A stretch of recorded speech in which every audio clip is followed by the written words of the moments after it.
16वीं लोकसभा का पहला सत्र आज से शुरू हुआ। दिवंगत केंद्रीय मंत्री गोपीनाथ मुंडे को श्रद्धांजलि देने के बाद लोकसभा को दिन भर के लिए स्थगित कर दिया गया। प्रधानमंत्री नरेंद्र मोदी ने संसद भवन में कहा कि सरकार लोकतंत्र के इस मंदिर में लोगों की उम्मीदों और आकांक्षाओं को पूरा करने के सभी प्रयास करेगी। राष्ट्रपति प्रणब मुखर्जी ने अंतरिम स्पीकर और कांग्रेस सांसद कमलनाथ को राष्ट्रपति भवन में शपथ दिलाई। कमलनाथ 6 जून तक प्रोटेम स्पीकर के तौर पर लोकसभा की कार्यवाही की अध्यक्षता करेंगे। लोकसभा का प्रोटेम स्पीकर नियुक्त होने के बाद कमलनाथ ने अपनी पहली प्रतिक्रिया में कहा कि स्वस्थ लोकतंत्र के लिए ये बेहद आवश्यक है कि सदन में नेता प्रतिपक्ष भी हो। केंद्रीय ग्रामीण विकास मंत्री व भाजपा के वरिष्ठ नेता गोपीनाथ मुंडे का पार्थिव शरीर उनके पैतृक गांव परली में लाया गया। आज उनका अंतिम संस्कार किया जाएगा। गृह राज्य मंत्री किरेन रिजिजू ने कहा कि उत्तर प्रदेश की स्थिति हम सभी के लिए चिंता का विषय। रिजिजू ने कहा कि पूर्वोत्तर में अवैध प्रवासियों और घुसपैठियों, खासतौर से बांग्लादेश से आने वालों का मुद्दा चिंता का विषय है। ये एक राष्ट्रीय मुद्दा है। शुरुआती कारोबार के दौरान शेयर बाजार में देखी गई मजबूती।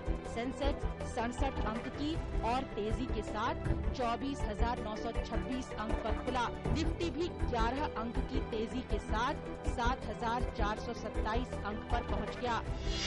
आज के शुरुआती कारोबार के दौरान डॉलर के मुकाबले रुपया 4 पैसे के मामूली सुधार के साथ 59 रुपए 34 पैसे प्रति डॉलर पर पहुंच गया। कल के कारोबारी सत्र में डॉलर की तुलना में रुपया 23 पैसे की गिरावट के साथ 59 रुपए 38 पैसे प्रति डॉलर पर बंद हुआ था।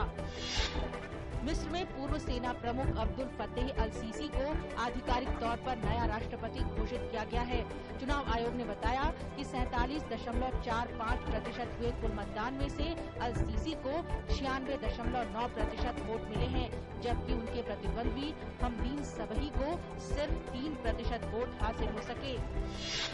अफगानिस्तान के हेरात प्रांत में अज्ञात बंदूकधारियों द्वारा अगवा किए गए भारतीय राहत कर्मी के बारे में अब तक कोई ठोस सुराग नहीं मिला है। शीर्ष आधिकारिक सूत्रों के मुताबिक भारत इस मामले को लेकर अफगान सरकार और स्थानीय प्रशासन के साथ निरंतर संपर्क में है। नाइजीरिया के 10 जनरल और 5 वरिष्ठ सैनिक अधिकारी कोर्ट मार्शल में कट्टरपंथी संगठन बोको हरम को हथियार और सूचनाएं देने के दोषी पाए गए हैं। देश के नेता और कुछ अधिकारी लंबे समय से आरोप लगाते रहे हैं कि बोको हरम को सैनिक तंत्र के ही कुछ लोग मदद पहुंचाते रहे हैं। मॉनसून समय से चल रहा है और अगले 24 घंटे में इसके केरल पहुंचने की संभावना है। दक्षिण पश्चिम मॉनसून के अगले 24 घंटे में केरल पहुंचने और दक्षिण अरब सागर, मालदीव, कोमोरिन इलाके के कुछ हिस्सों, तमिलनाडु के कुछ हिस्सों और बंगाल की खाड़ी के कुछ हिस्सों में बढ़ने की संभावना है।